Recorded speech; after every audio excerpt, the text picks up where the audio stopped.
ગુજરાતમાં ખેડૂતોને માવઠાથી થયેલા નુકસાનીમાં ચૂકવશે સહાય 15 જિલ્લાના 64 તાલુકામાં કરાયો સર્વે 33% થી વધુ નુકસાની થઈ હોય તો મળશે સહાય।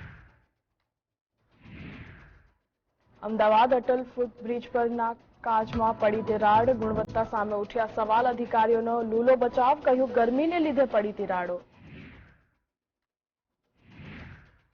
જેડીએસના પૂર્વ નેતા એલઆર શિવરામ ગૌડા ભાજપમાં જોડાયા કહ્યું પાર્ટીમાં આંતરિક વિખવાદનો અંત ન આવતા આપ્યું રાજીનામું હવે ભાજપ માટે કરશે કામ।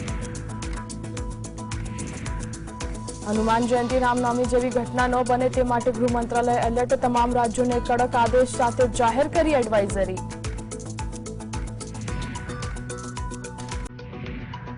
બોટાદના સાળંગપુરમાં કષ્ટભંજન હનુમાનજીના મંદિરે બજરંગબલીને 54 ફૂટનો વિશાળ પ્રતિમા અનાવરણ 7 કિલોમીટર દૂરથી પણ થશે દર્શન।